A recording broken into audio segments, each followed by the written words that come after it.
All right, everybody, welcome back to the Average Joe's Who Know podcast. Connor, Matt, first time in person, so see how this goes. Hopefully, the audio and everything works. Yeah. What do you want to start with? Let's get into Navy and Army. Army, yeah. So, Navy dominated pretty much from the start. I mean, they went right down the field in their first drive, and they went right down the field. Didn't expect it. I know, you picked Navy to win. I don't know if you actually truly thought Navy was going to win, but they kind of dominated from the jump, and they didn't let go. No.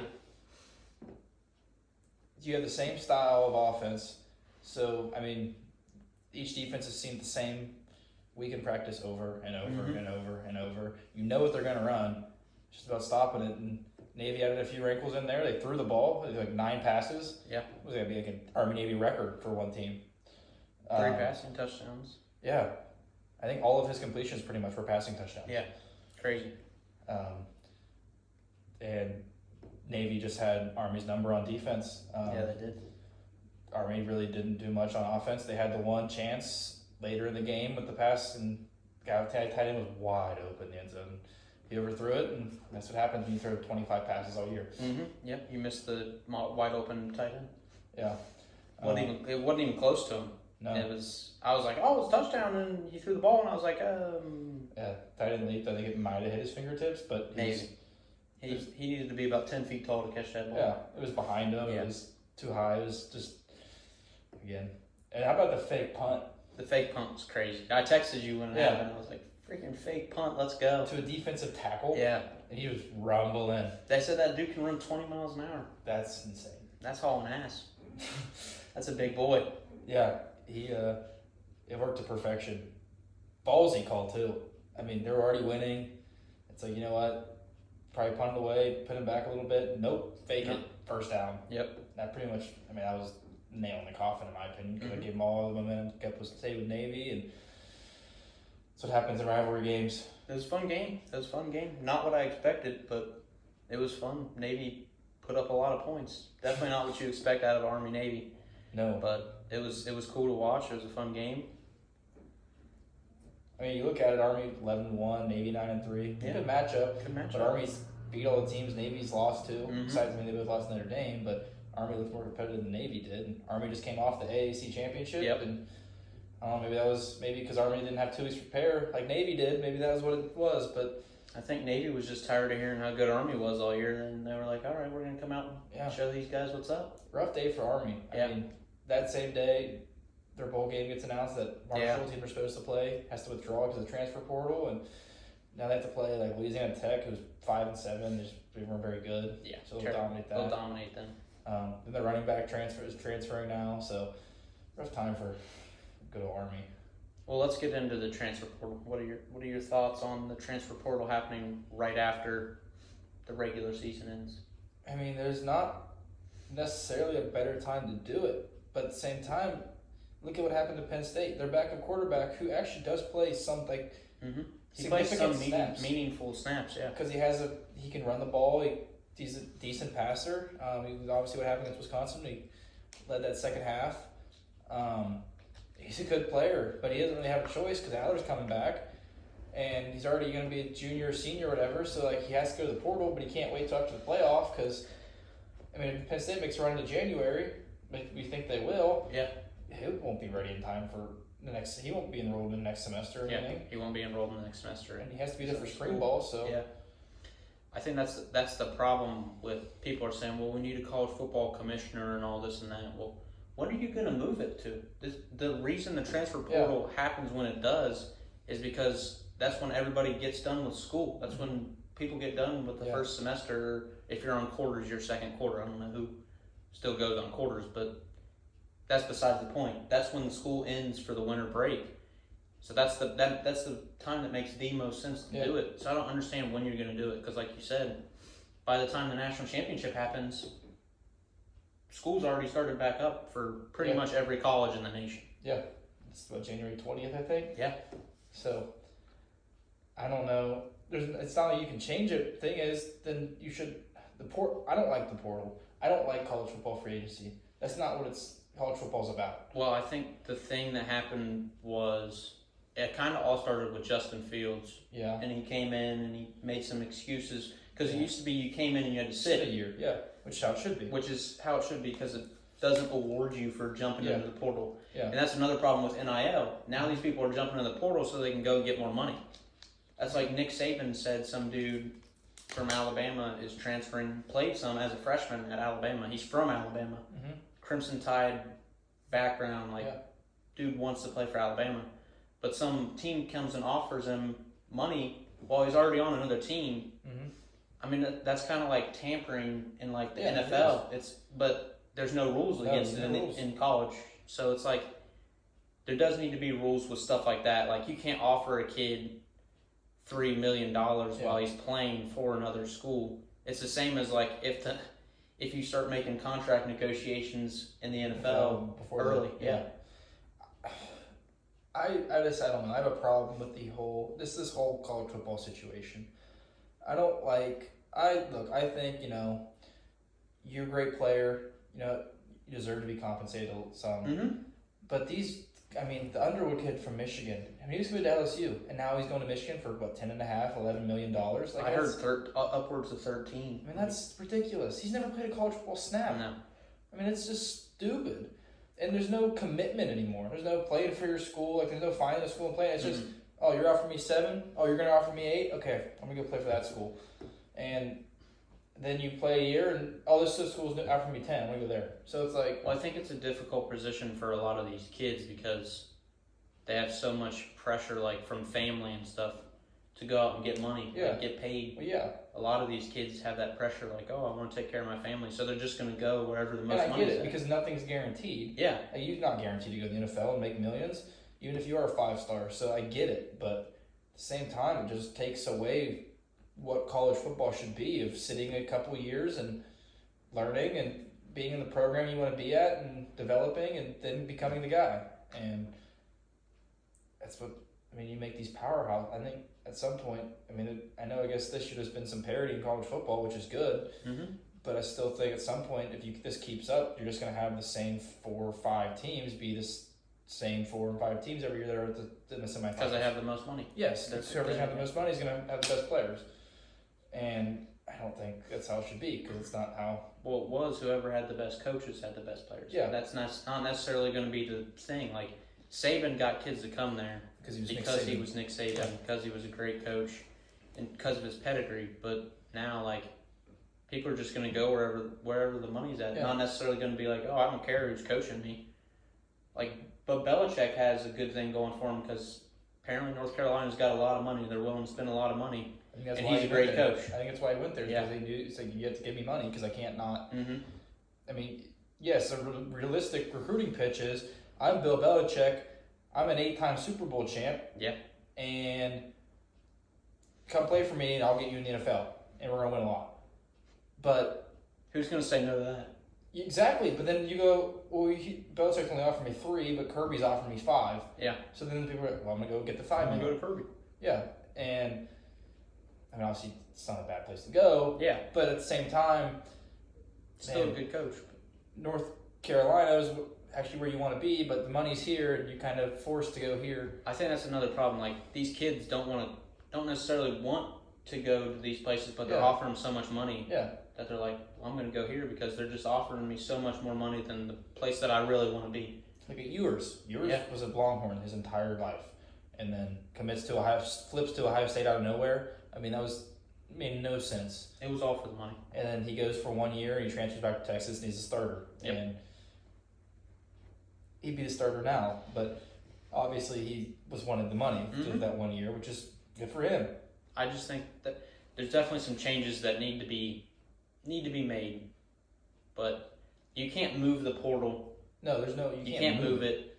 People are talking about moving it. You can't move it. You can't change when it happens. The thing is they have to sit a year. They have to sit a year. That's the best thing to do. Yeah. Make them sit a year like they did before. Yeah. Obviously, if you do have legit reasons for leaving, like Fields claimed he had. Yeah. Whether they're true, I don't know. Whether they're true or not, yes, we don't know. But if you have a legit reason for leaving, then you can play. Yeah. But if you're just leaving for money, make them sit here. Yeah. People are going to stop leaving. Exactly. They're still getting paid at these other places. They're just not getting paid. They're not getting PT. Yeah. But if they're good enough, you'll get playing time at some point. So Yeah. that's my thing. If you're good enough, you'll play. They're still getting paid at these places. They're just not getting paid what they want to be paid. Yeah. It's not even necessarily playing time. Like Saban talked about the kid from Bama leaving. Yeah. He played. He just has a big offer from some other school, and he's going to go there when it's just because Alabama's not paying him enough. Or look at these programs that are falling apart. Like Marshall. Marshall wins the Sun Belt. Yeah. Their coach leaves to go to Southern Miss, which I still don't understand. But all their players left. I mean, they don't have a team to field for the bowl games. That's why they drop out. They're all going to go to Southern Miss. They're going to follow the coach. Yeah. Most of them are going to follow the coach. And look at these mid-majors, like the Sun Belt Conference, and like I think Coastal's coach was talking about it.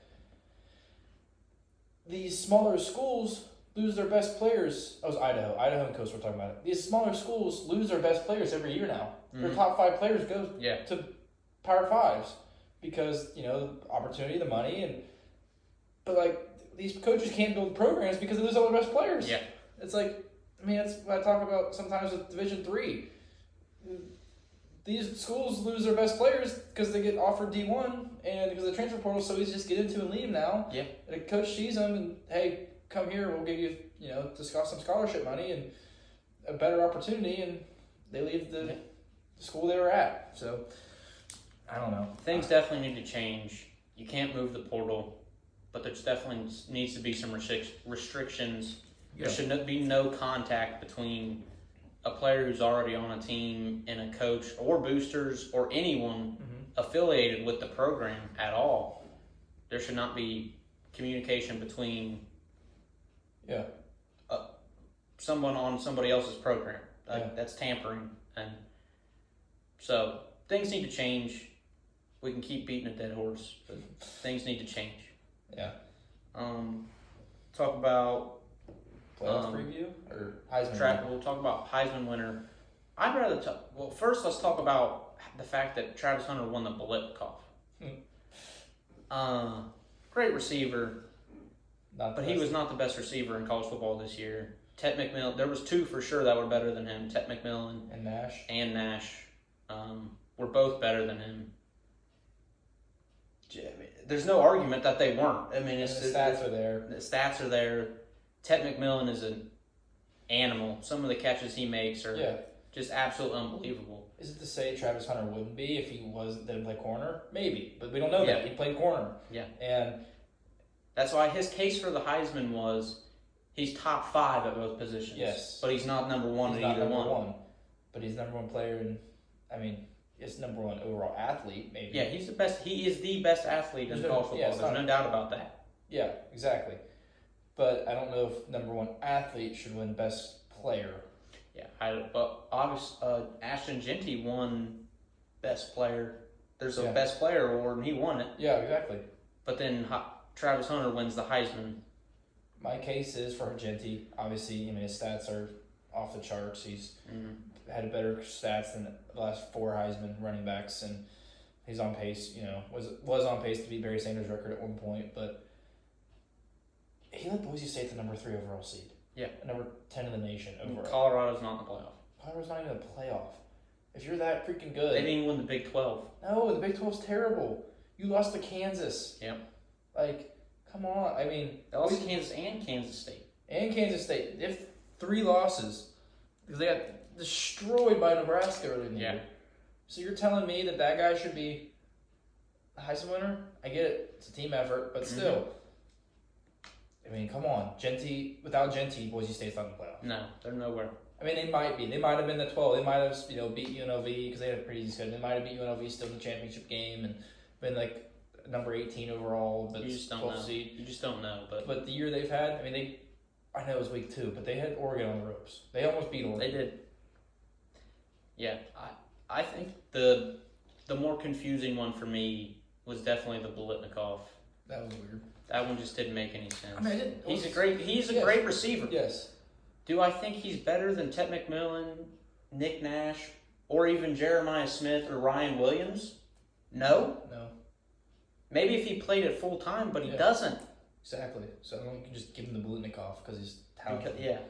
I Blutnikov is supposed to be the best Yeah. receiver in college football. Yeah. He was not the best receiver in college football. No. Yeah, he made some good plays, but nothing like Ted McMillan out there making one-handed catches. Like, that dude's an absolute dog. And then Nick Nash led every major receiving stat Yeah. in the nation. Yeah.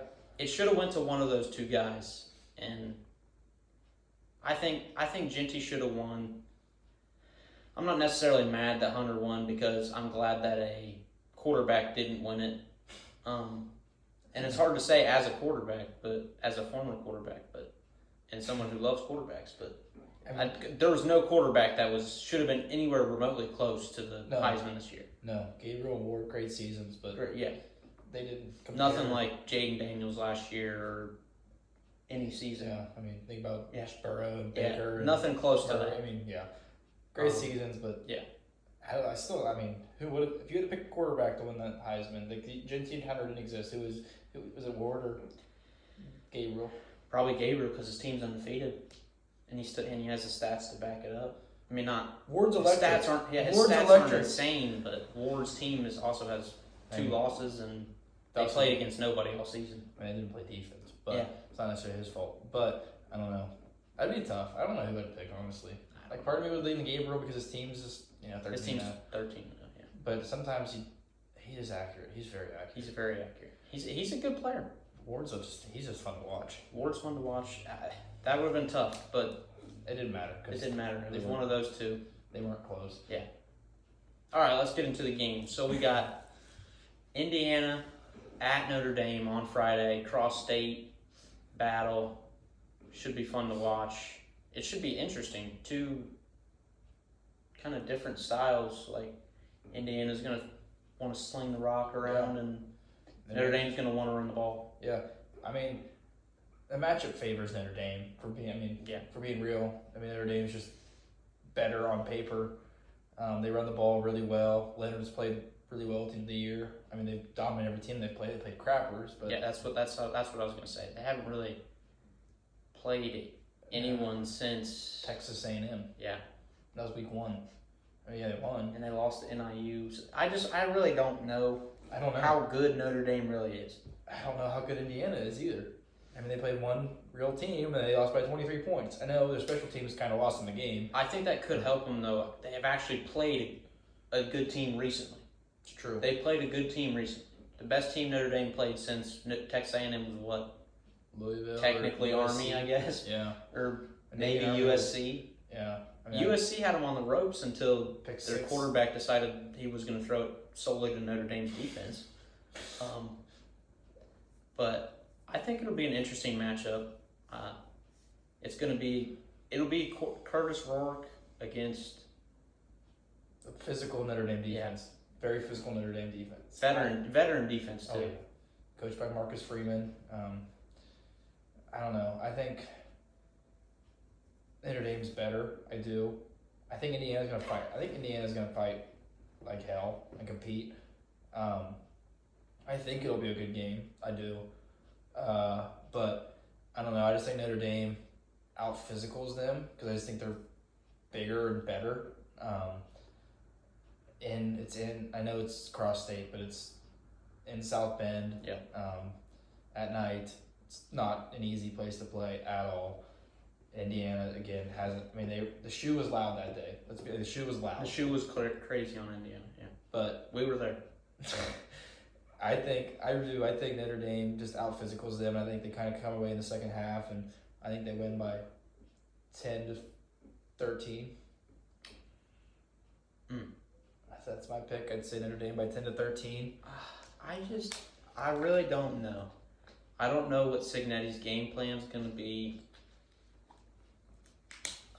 I just don't know if he's going to scheme up a good enough plan to beat Notre Dame, because the scheme that we saw against Ohio State Didn't work at all. So I think it's ultimately going to come down to coaching, and if he's going to be able to put the offense in a good enough position Yeah. to succeed. Because Indiana's going to have to run the football. Yeah. They're going to have to take the ball away from Notre Dame and not give them very much possession.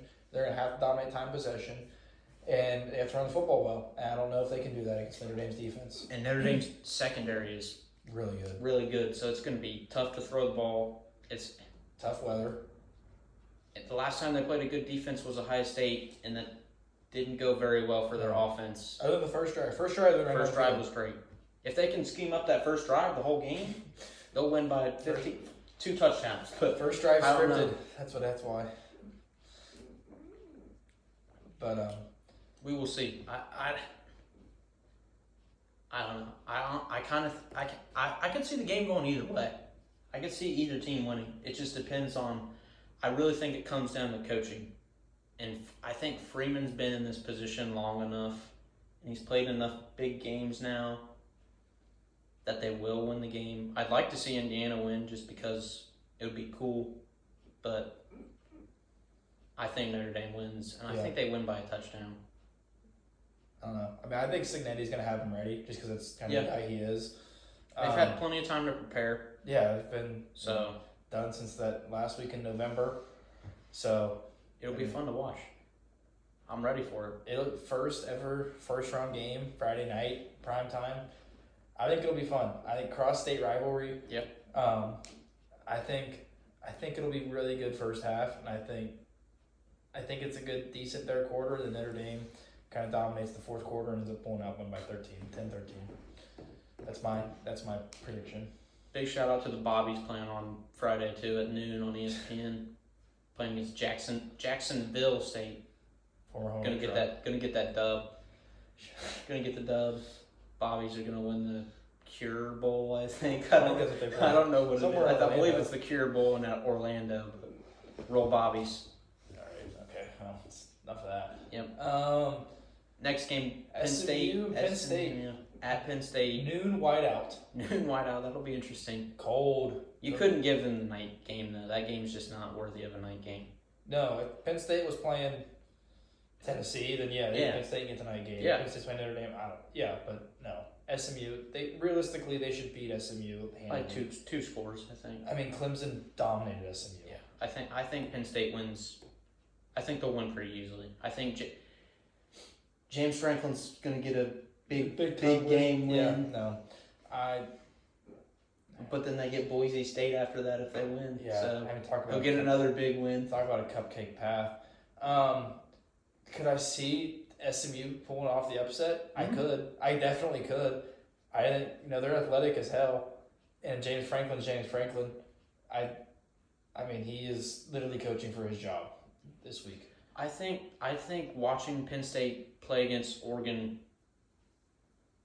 and keeping up with Oregon, being able to score with Oregon, puts me in a good state of mind that they're going to win on Saturday. Just because SMU's not Oregon. Yeah. SMU's not Ohio State. I think Penn State wins pretty handily. I don't know. I don't trust James Franklin at all. That's the thing. You just, I I don't trust him at think all. they should win handily because of their Yes. talent and the people that they have. But James Franklin's the head coach, so we really just don't know. No, I mean, he literally has 0 signature wins. Yeah. Maybe he has 1. I mean, I can't name it. but even last year, like, they had a lot of players for that Peach Bowl against Ole Miss, and Ole Miss, I mean, was good. Yep. I don't know, and Penn State was good, but they beat Penn State. They destroyed them in that Peach Bowl, and I don't know. I don't think SMU can go into Happy Valley and win. I don't. No, I just don't see it. I don't care if it's noon or not. It's freaking Happy Valley. It'll be loud. It's going to be 110,000. loud. Yeah. That's the thing. Like, it doesn't matter if it's a night game or not. It's still going to be loud. Yeah. Is a night game cooler? Of course. Yeah.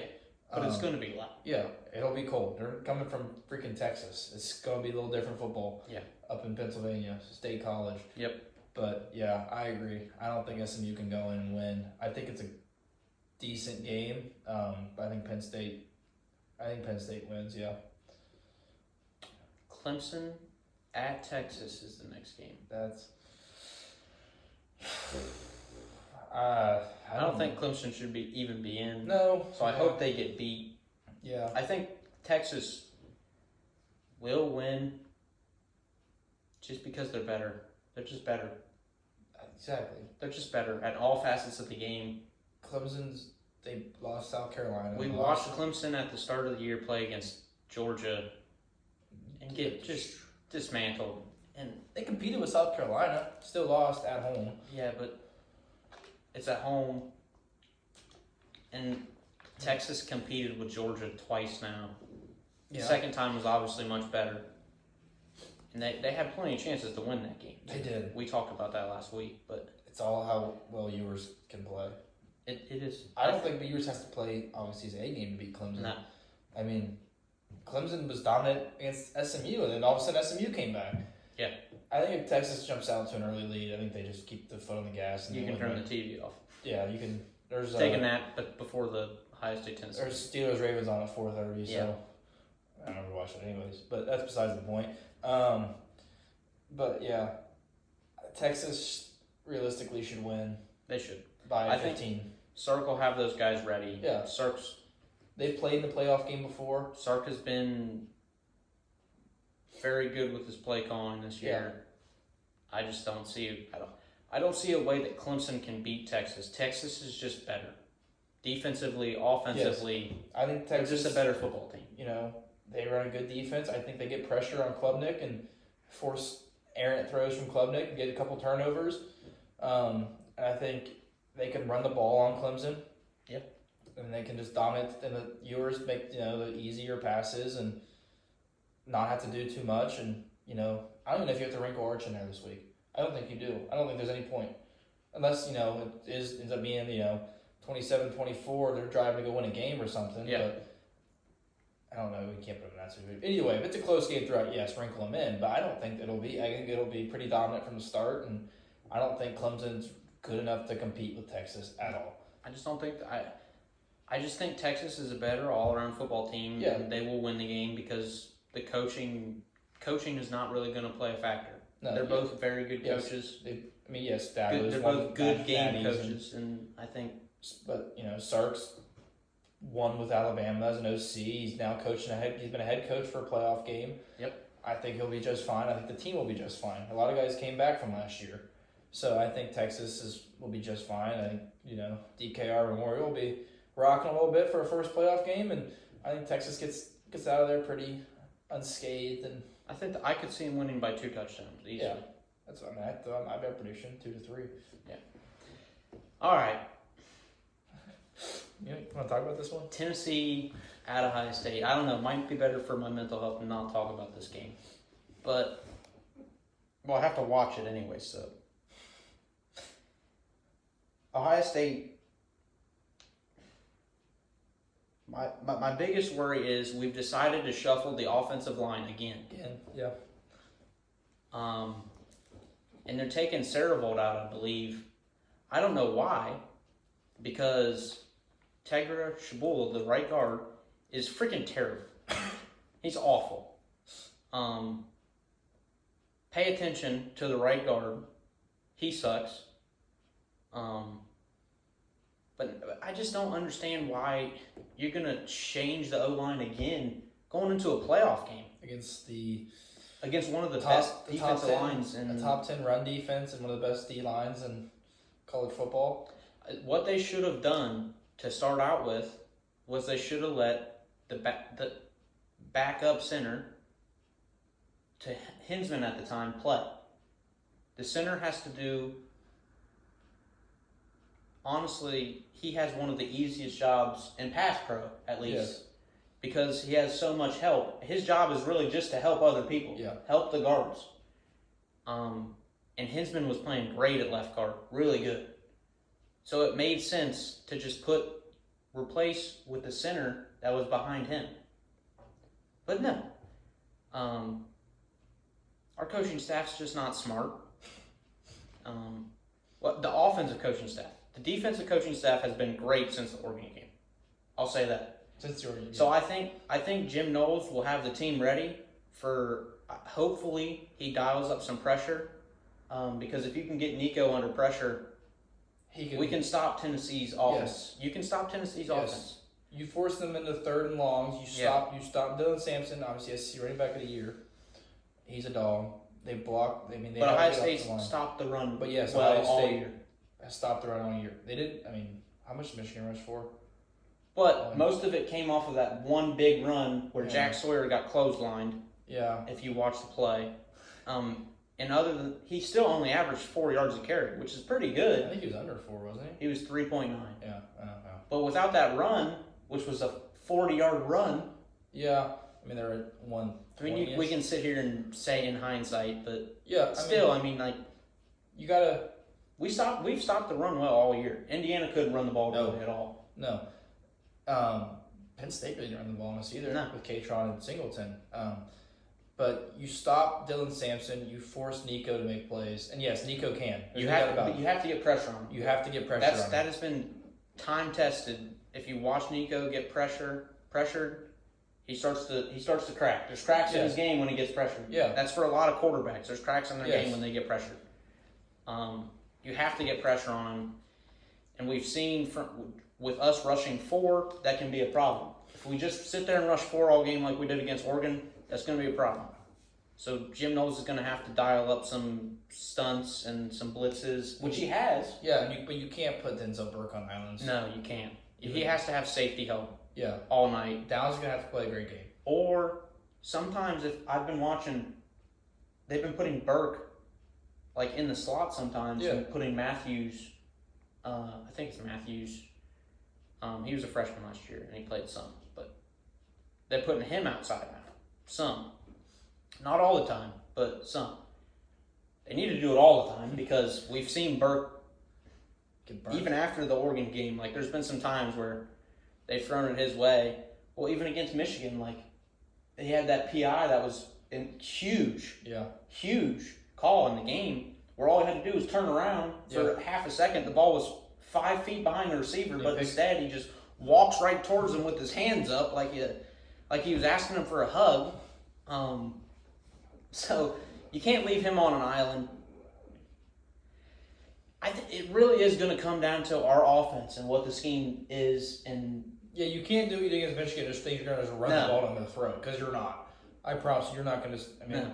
But well, that's the thing. I want to see if they come out and try that zone run scheme again. If they go with the zone run scheme, it's not going to work, especially with this shuffled O-line. No, you have to go with the gap scheme. It worked against Michigan. Yeah.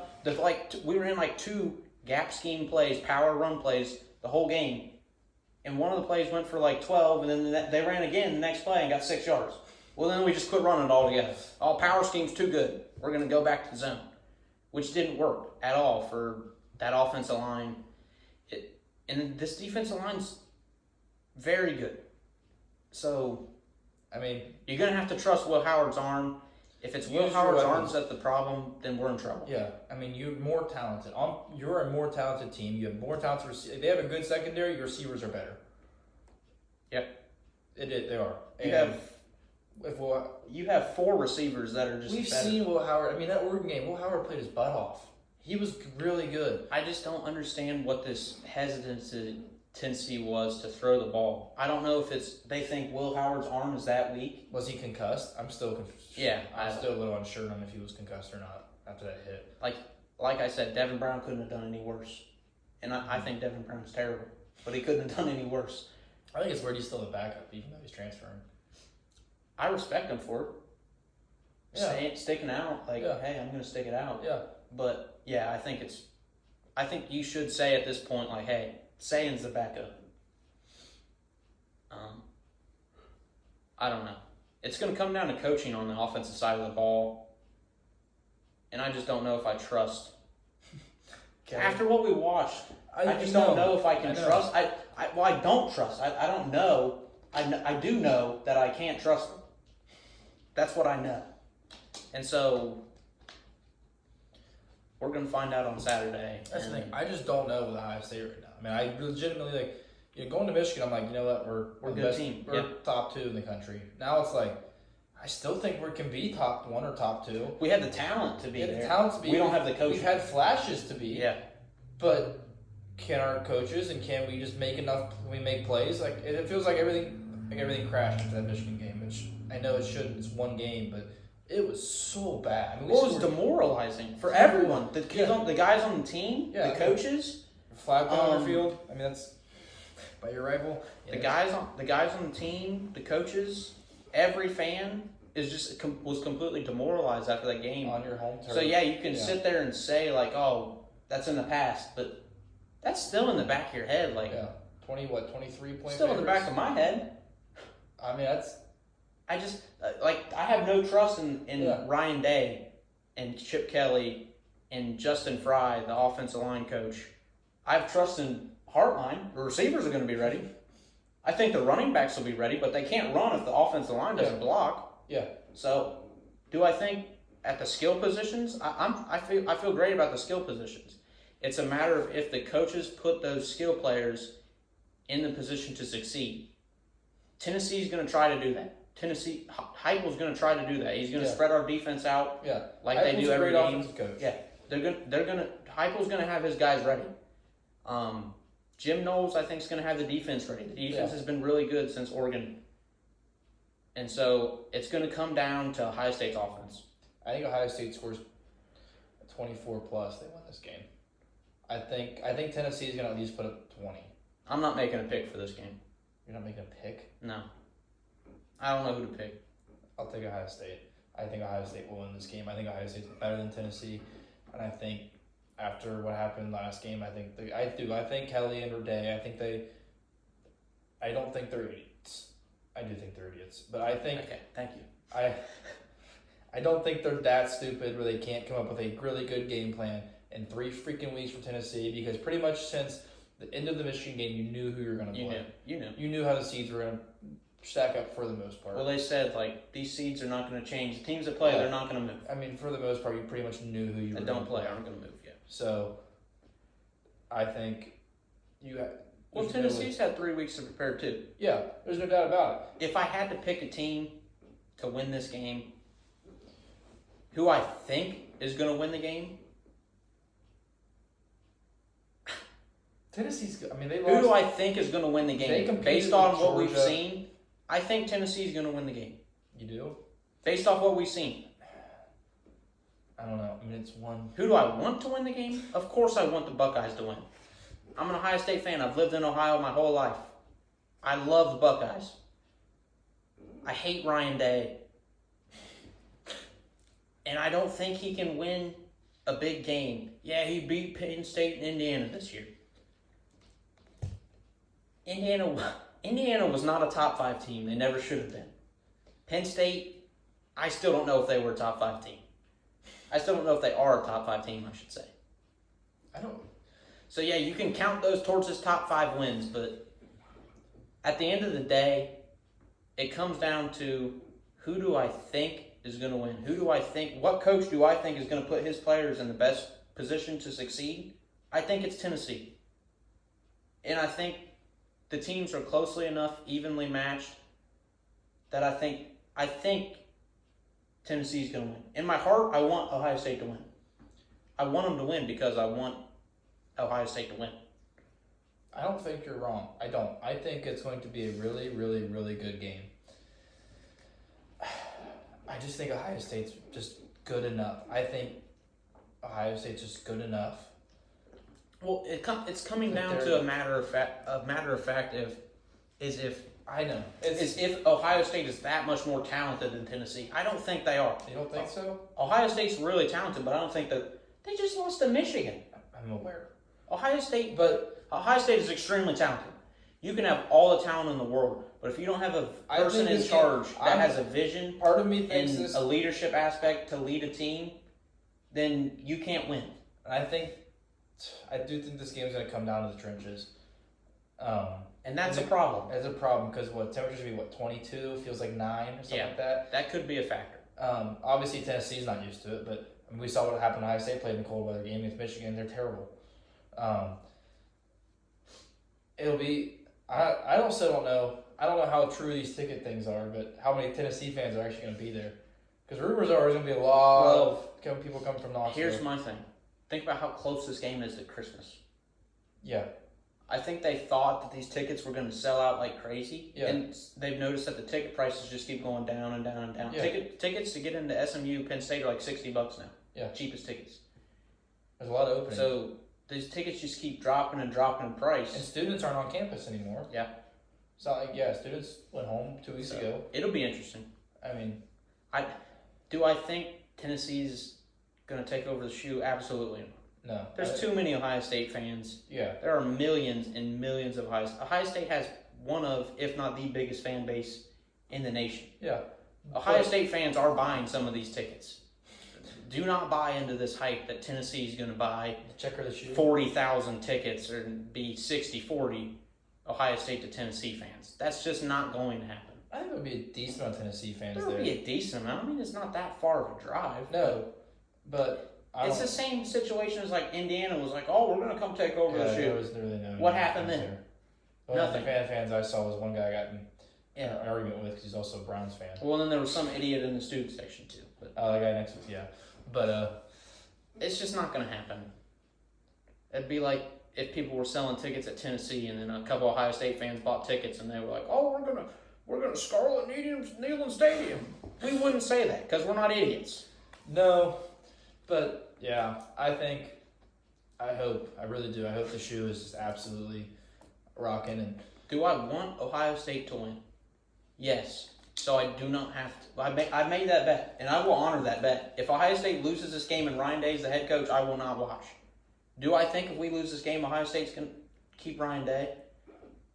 I don't know, because Dan Orlovsky went on Pat today, and there was some pretty. Vrabel's going to coach football next year. There was some pretty.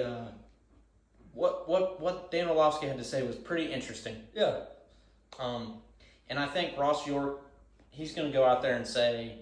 He can't not. He can't. Yeah, he can't just go out there and be like, Ryan Day's got to win or he's gone. Yeah, he can't do that. He's. I mean, he can. He's just not going to. Yeah. So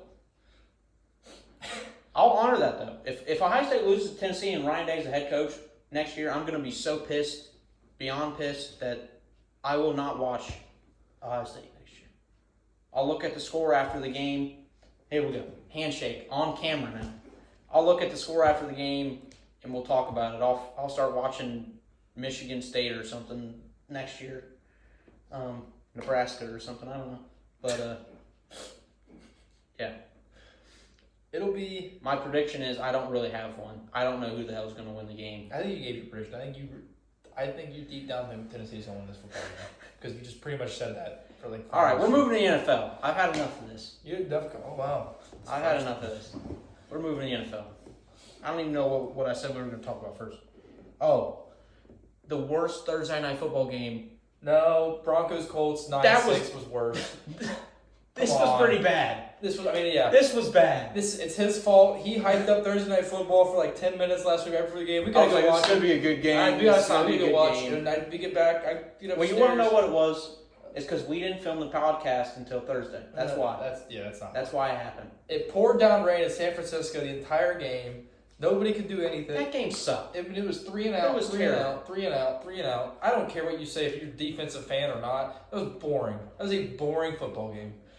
Get rid of Thursday night football. John Gruden said it. John Gruden hates Thursday night football. Gruden Every player hates Thursday night football. John Gruden. He hates Thursday night football. Get rid of it. You get 3 days of rest as an NFL player. I mean, they say every hit's basically just a car crash. Yeah, get rid of it. And you get 3 days to rest. Yeah, we've had some good games this year, but after watching that, I don't want to see another Thursday night game. I don't get rid of it. That was terrible.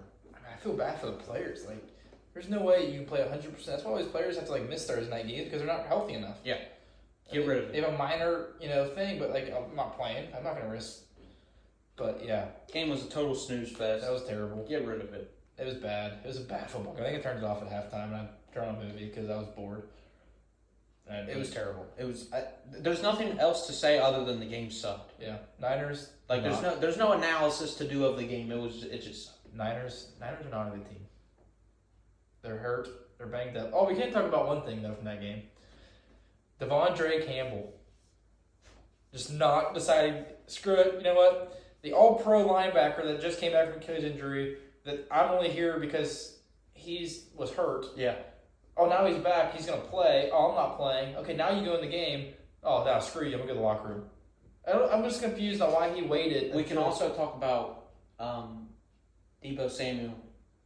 Oh, give me the ball. Give me the ball. I'm not getting the ball. Drop. Wide open across the middle. Yeah. Right in the stomach. I mean, perfect ball. That was a waste of a fantasy pick. Perfect ball. Both leagues. right at a perfect ball.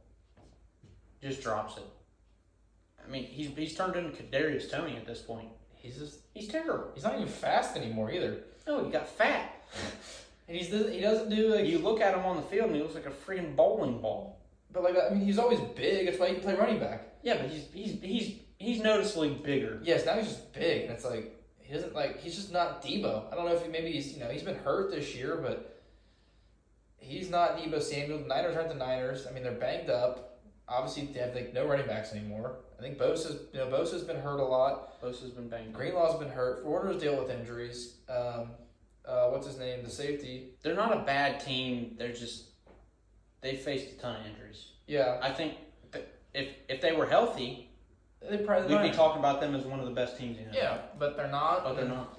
They haven't really had like a next man up type of thing, and They're just been not good. not their year. I mean, they have some good wins, but not. They also kind of got destroyed in a couple games. Just not their year. Bucks went into L.A. and just beat the brakes off the I Chargers. think it was like what 40-17. 17-13 or something at halftime. Yeah. And then all of a sudden, Baker to Mike Evans was bam. I mean, it was Baker is money. When he is on, he is on. He's on. I mean, let's think about what the Cleveland Browns did a few years ago. Baker tore his labrum. I'm sorry, I love it. Baker tore his labrum, and they made him keep playing. And he sucked because he played with poor labrum, and that team was just not very good. A year after going to the playoffs with him. And then they say, screw you, you're out. We'll bring in the 26-time sexual assault allegations guy in. And Baker has been lighting it up with Tampa. And now the Browns are on their third quarterback this year after benching Jameis throw a bunch of picks Winston. Yeah. But anyways, yeah, let's go back to the Bucks. The Bucks are scary. The Falcons, have been playing well in the NFC. That whole NFC South, Saints aren't any good, Packers aren't any good. It's basically between the Falcons and the Bucks. Bucks already hit their little skid early in the year when they had their injuries. Falcons, Kirk's been bad. You're talking about Kirk Cousins. Yeah, because he's been bad, and it's just unlike him. He does a lot of picks. He doesn't throw any touchdowns. I think he had one last night. Yeah, they scored 15 points. They think 3 field goals. Or 2 field goals and a safety. And then the Tampa's got this division. How did we get to Kirk Cousins? We're talking about the NFC South. We're talking about who the Bucks are. So I think the Bucks are going to win. Because Baker's awesome. Yeah. As a Buck. Bills Lions. Talk about that. Bills Lions. Super Bowl. Josh Allen is a dog. Should win the MVP. I think he is the MVP after that performance and after the past 2 performances. Josh Allen's MVP. And the Bills are the best team in the NFL now. After that, I mean, they beat who we've been saying this whole time is the best team in the NFL, and they beat the Chiefs too. Some people were saying Philly is, but I don't know about that. I mean, They're good, but here's the thing: Philly, they play defense. Bills have not played any defense recently, and they have sometimes this year, but their defense not nearly as good as Philly's. But I don't know. You can't stop Josh Allen. That's the other thing. Josh Allen is the MVP by far, in my opinion. Lamar, obviously, he's having a great year, but Josh Allen's the MVP. And I think the Lions. Kind of got a little bit of a reality check. Finally playing a really, really, really good team, and but I don't discount them for anything. They competed. I mean, obviously they were down by 17 late in the fourth quarter. they're still the second best team in the NFL. Yeah. No, I think that right now would be my third.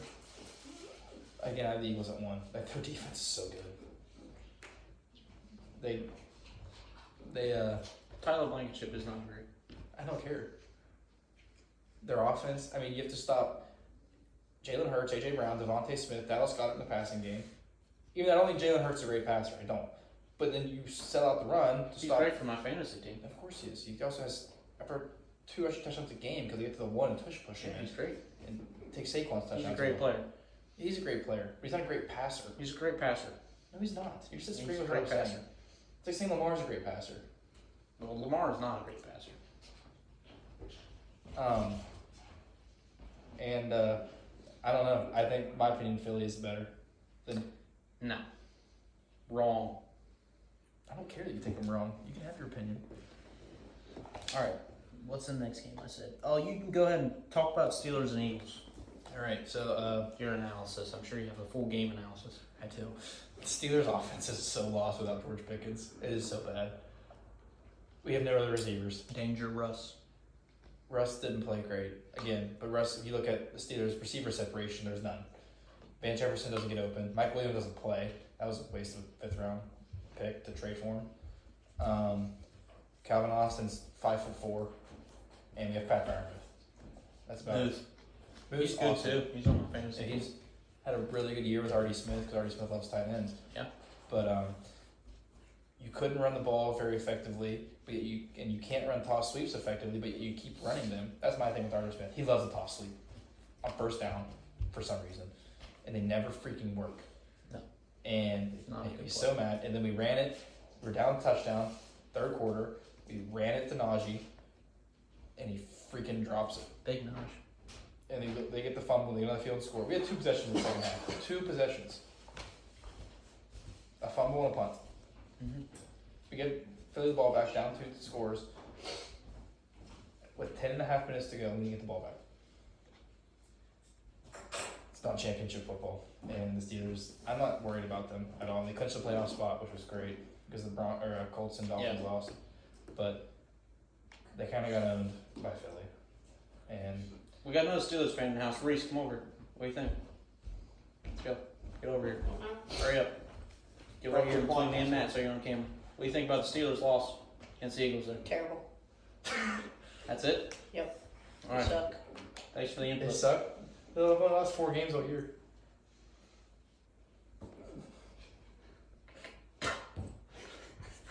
There's the input. Okay. Yeah, they're big games. That was it, right? Let's hurry this up. Packers. Oh, Packers and the Seahawks. Packers went into. I was wrong. I thought the Seahawks would. Well, I mean, Gino got hurt, but The Packers dominated anyways. Packers look really good. Packers look like they have a chance, somehow a chance to. Packers fans traveled to see Yeah, Seattle they did. too, They and it took was over. loud. The NFC That was North crazy. is- Vikings, Packers, Lions is insane. Insane. And then you got the lowly Bears. They Bears were 4-2 at one point. And they're Well, you got 4-9 Caleb now. Williams as the quarterback, so Yeah, well, he runs around like a chicken with his head cut off, Yeah, and then he just throws the ball up and hopes somebody catches he it. thinks he's playing. He's not playing Utah State anymore. Yeah, you saw that tweet too. Yeah, yeah, of course I did. yeah. He's Anything about Caleb Williams, I see it. he did 2 spin Can't stand moves him. and a hurdle. He didn't actually hurdle anybody. There was nobody there to hurdle. He just jumped. We got a Bears fan. Tyler Blankenship, come on in. I forgot you were a Bears fan. I forgot you were very good. I I forgot you put the very end of me. Give us a quick snippet about the Bears season. What do you think? I think the Bears are the worst team in the NFL. The worst team in the NFL. I think our quarterback is the worst quarterback in the NFL. I think Tyson Bagent should play. And that's about all I got. You think he's the worst quarterback in the NFL? I'd say I he's think worse. Caleb Williams is the worst quarterback in the NFL. I'd take take worse than Desmond Ritter. Yeah, probably. I'd take Kenny Pickett. He's got experience. All right, get back out. Your takes are terrible. Yeah, Thank you. No, you don't want Kenny Pickett. Promise you that. Thank you, though. Thank you for the input. But, yeah. We already said Josh Allen's MVP. Yeah, He's been the best player in the NFL all year. yeah. The other one, The Bills would be nothing I'd have without him. Saquon over Lamar anyways. Yeah, the Bills would be nothing without him. All right, No. pull up those other games, the games for this week that we were going to talk about. Games for this week. So we got Thursday night football. We have oh shoot. Oh, Thursday night's Broncos Chargers. That's a That's big right, game you in got the flex. You got NFC flex. West, not AFC West. Yeah. So obviously Chiefs have it locked up, but that's Yeah, wild card spot. That's 5 seed or yeah. 6 seed. Those teams, Chargers need to win. Honestly, They need Chargers to win. are a game back of the Broncos right now. Yeah. I think Broncos can clinch a playoff spot with the win. Yeah. Put Put them at 10 and 6. I think. Yeah, which is insane to think with that Sean Payton and Bo cap Nix, man. space and the rookie quarterback, but they're right there. I still think the Chargers are a really good team. I do think I'm still shocked at what happened I'm shocked at what happened on Sunday when they got destroyed by the Bucs, especially with the lead at halftime. Yeah. But I think the Chargers bounce back. I think it's tough. Thursday night game. I think the Chargers will win them. I think do too. they need to win. I think they'll get it. They need it. I think Harbaugh will have them ready. I think Yeah. Herbert plays well. But I could also see the Broncos just. I can see them their winning. defense is good. Their Their defense is defense solid. creates a lot of plays. The Colts could have won that game if Jonathan Taylor had dropped the ball. Yeah. That's one of my biggest probably pet peeves. I think any fan's pet peeve is Dropping the ball dropping before the ball you at the get in the half end yard zone. line. Yeah. Yeah. Who else we got? Saturday games. 2 Saturday games. Yep. Those are both good games. 1 o'clock. Texans Chiefs. I hope the Texans win. I think they can. I think they can, too. they're a good enough team to beat the Chiefs. The problem is it's at Arrowhead. Yeah. So that's obviously a tough place to play. It's hard to win. It's And, hard to win there, Um, especially with the refs. And then you got the Mahomes Glaze. magic. And well, Mahomes may not. We don't know if Mahomes is playing yet. That's or not. true. But hey, watch So- out. Don't let 2017 MVP cook. Yeah, Carson Wentz could cook, but I think if Wentz plays, I'm going with the Texans. If Mahomes plays, the Chiefs will find a way to win. I can agree. Texans. I don't know. Texans. I think They're the playing Texans better. they could still win with Mahomes playing, but Yeah. it's just going to be it'll be much tougher to win with Mahomes playing. Yeah. but And they've been playing better. They got their NFC South clinching win against the Dolphins or AFC South clinching win on Sunday against the Dolphins. But they don't have a ton to play. It's not like they're going to get significantly better seeding. They can. they can.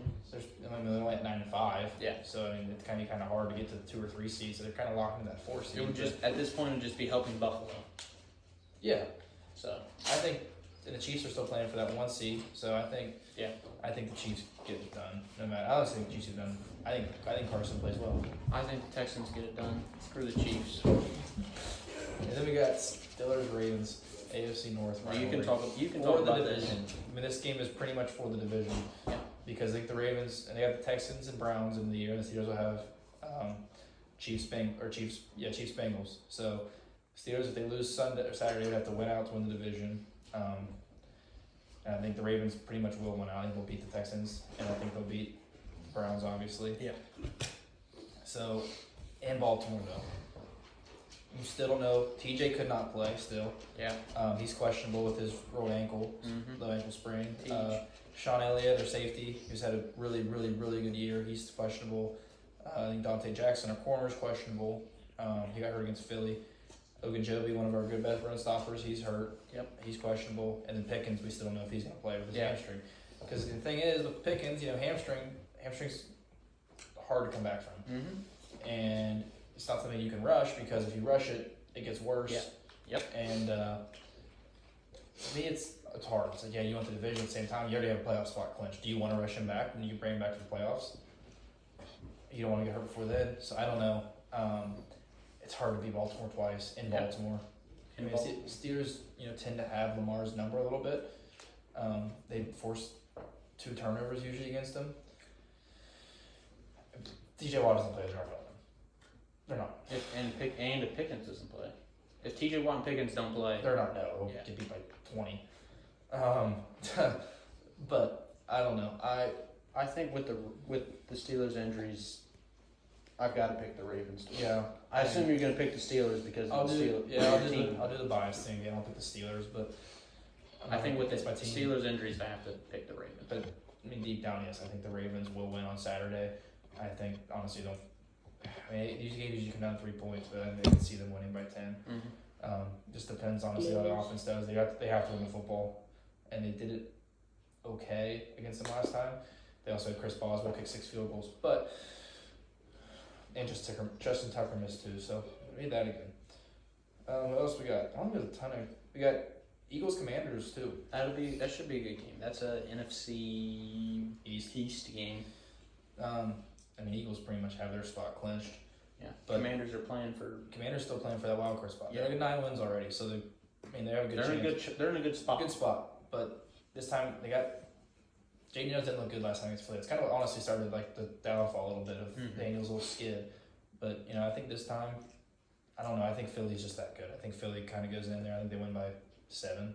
They win by a touchdown. I think the Commanders can peak. I think they're I think they're really good still, but I still think Philly's. I think they got to get the run game going more.